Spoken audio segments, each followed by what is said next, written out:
Waba wifuza kumenya uko isi yabayeho? Waba wifuza kumenya uko umuntu yabayeho? Ese ntabwo uri muri babantu babyumvishe muri Bibiliya abandi bakabyumva muri siyanse bikabacanga? Igisubizo nta handi wagikura uretse kuri The Kuzuba Mirror. Icyo ngusaba ni ukanda subscribe, ukajya usharinga ku bandi ndetse igihe nawe bikugereyeho nabo ukabashishikariza gukanda subscribe kugira ngo bigiye bageraho nimwe mwese duhurize hamwe. Uyu munsi rero ndagira ngo mbabwize ukuri n'ababeshyi, iyi channel yanyu niyo kujya mwisanzuriraho mukamenya ibintu mwari mutazi, mwari mwarahishwe byinshi cyane kandi mwajyaga murebesha amaso yanyu bibari kure nyine nk'izuba nyine mutabasha kubishyikira. Ariko ubu ngubu no Mirror iri kuri Kuzuba, The Kuzuba Mirror murabyumva, ni indorerwamo no mugiye kujya mubibona mubyumva nk'indorerwamo nyine nkuko wireba ukabona uri hafi aho ngaho ugiye kujya bireba nk'indorerwamo. What's up my people, this is Kuzuba Diana. What's up, the answer is Sky. Hey. Iyi ni channel yacu rero twise The Kuzuba Mirror. Uyu munsi rero ikiganiro cya mbere tugiye kurebera hamwe ni ikiganiro kivuga ngo isi yabayeho ite. Ubwo ugiye gutumbwira ngo Bibiliya nawe wize bya siyanse mbwira ngo siyanse. Ubu tugiye kureba uko Bibiliya na siyanse bisobanura amateka y'isi.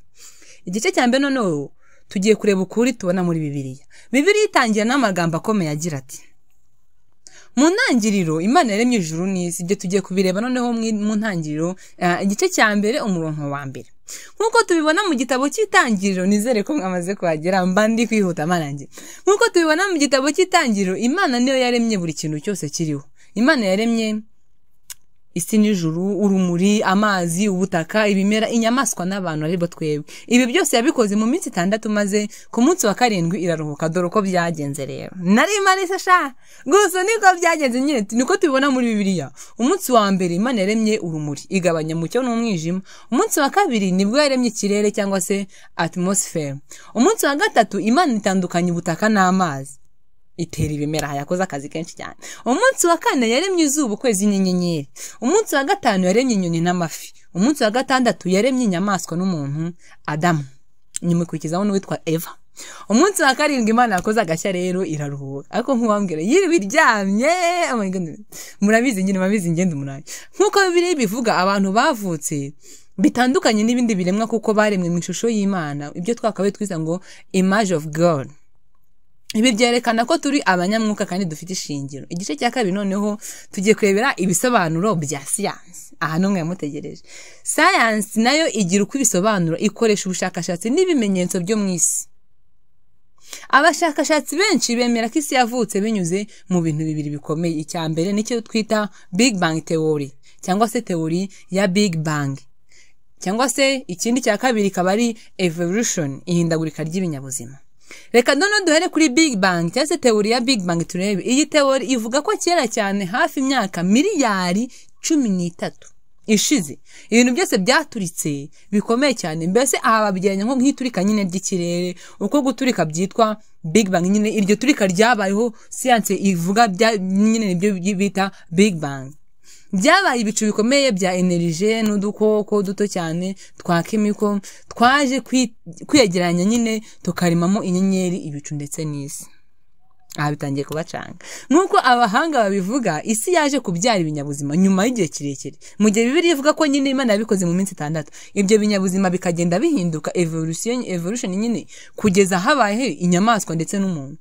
Hanyuma reka turebe iyi evolution, ihindagurika ry'ibinyabuzima. Iyo teori ivuga ko ibinyabuzima byose biva nyine kuri kimwe cyatangiye ari kitemba mu mazi. Iki kintu akibaza icyari cyo. Iki kintu cyatembaga mu mazi byose akabeho bihera. Kandi na Bibiliya nikongeye katuvuga ko Imana nyine isi yose yari inyanja. Ubwo nyine umva hari nago tuzana usense ko ikintu gitemba mu mazi gusa nubara nanjye baza kugisobanukirwa haza. Bivuga ko hashize imyaka miliyoni amagana ibyo binyabuzima byagiye bihinduka buhoro buhoro binyuze mu mpinduka z'uturemangingo cells n'imiterere y'uturemangingo twitwa DNA.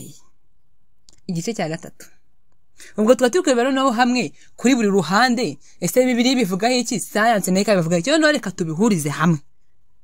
Igice cya 3 tugiye kureba ngo ese ibyo byombi byahuzwa gute. noneho hari abantu bumva ko Bibiliya na siyanse bitandukanye cyane, ariko abandi bavuga ko hari aho bihurira. Bibiliya igaragaza umuremyi w'ibintu byose ari we Imana Data wa twese. Siyanse nayo igaragaza uko ibintu byagiye bibaho, ariko ntisobanura neza icyateye itangiriro rya byose. Bivuze ngo Imana niyo yatangije ibyo bintu rero. Abantu benshi bibaza ese iyo Big Bang yabayeho niki cyayiteye nyine? Kandi bakoze niki cyayiteye nyine Big Bang niba atari Imana? Bivuze ngo birahura. Ni Imana yakoze Big Bang, kuko abahanga bamwe bavuga ko siyanse isobanura uburyo Imana yaba yarakoreshejemo. Ibisobanuye ngo nkuko nawe ugiye ko ikintu ufata formule y'iki kintu ukayikurikiza ukabikora, Imana yakoresheje none formule twa Big Bang. Kangiye ko jyana hano kure cyane, muzanyizwa n'iki koko Mana isi n'ijuru we. Ibintu byo mu isanzure universe mu kurema isi nyine urumva abanga bivugira ko siyanse isobanura uburyo Imana yaba yarabikoresheje nk'ibintu byo mu isanzure nk'ibyo ngibyo. None igice cya 4 ngiye kuguha ubutumwa mbabarira ubwumve neza. Twese dukwiriye gushishikarira gutekereza no gushishoza. Bibiliya itwigisha kugira ukwemera no kubaha umuremyi, naho siyanse itwigisha gusuzuma isi n'ibiyirimo. Ubu ni ubutumwa nguhaye, ndabisubiramo. Twese dukwiriye gushishikarira gutekereza no gushishoza. Bibiliya itwigisha kugira ukwemera no kubaha umuremyi, naho siyanse itwigisha gusuzuma isi n'ibiyirimo. Niba dukoresheje ubwenge twese dushobora kwiga byinshi ku isi n'imibereho yacu, tukamenya aho duturuka naho tugana. Niyo mpamvu ari ingenzi guhuza ubumenyi science n'ukwemera faith kugira ngo turebe isi mu buryo bwuzuye. Reka none dusoze nkubwira ngo isi yabayeho bitewe n'impamvu nini cyane, yaba mu buryo bwa Bibiliya cyangwa bwa siyanse, byose byerekana ko turi ibiremwa by'igitangaza. Dufite agaciro n'intego, tugomba kwiga gushishikarira no gukunda izi dutuyeho. Ndagira ngo umenyeshe ngo ubumenyi bujyana n'ubwenge butagira ukwemera ni nk'uburabyo butagira isoko. Nyine ubumenyi bujyana n'ubwenge, umva kakana, ubumenyi bujyana n'ubwenge butagira ukwemera ni nk'uburabyo butagira isoko. Ibyo ni ukuri ku buzima. Hanyuma rero iyi niyo mwanya wo kujya muri comment, reka nkwibarize. Waba wifuza ko tugiye igice cya 2 cy'icyegeranyo gikurikira ingingo kivuga kuki? Urugero, umuntu yaremwe ate? Uko isi igenda ihindagurika? Cyangwa turebere hamwe uko siyanse n'ubumenyi bigira uruhare mu buzima bwa buri munsi? Ndakwinginze nyandikira comment aho hepfo kugira ngo ngenze ndebe icyo mukeneye cyane. Niba hari n'ikindi kintu umva kongeraho nacyo kimbwire tuze kugikora. Hanyuma reka nongere ngusabire ikindi kintu, ndakwinginze kanda subscribe, dore nica n'ikizamuka mfasha tuyizamure. N'Imana izabitura mbese. Ngiye mvuze ngo nzabitura ntago mbizi, gusa n'Imana izabitura. Kanda subscribe kuri De Kuzuba Miro, usharinge n'abandi bagiye bamenya ibintu byiza nk'ibi ngibi, then urayikinge. Gusa niba utanabikunze kandi nagutange comment, uvuga icyo wakunze nacyo tukigukore, kuko twebwe dukora ibyo mushaka ntabwo twe dukora ibyo dushaka. Ngiye mwaye kumwe ni Kuzuba Diana, channel yita De Kuzuba Miro.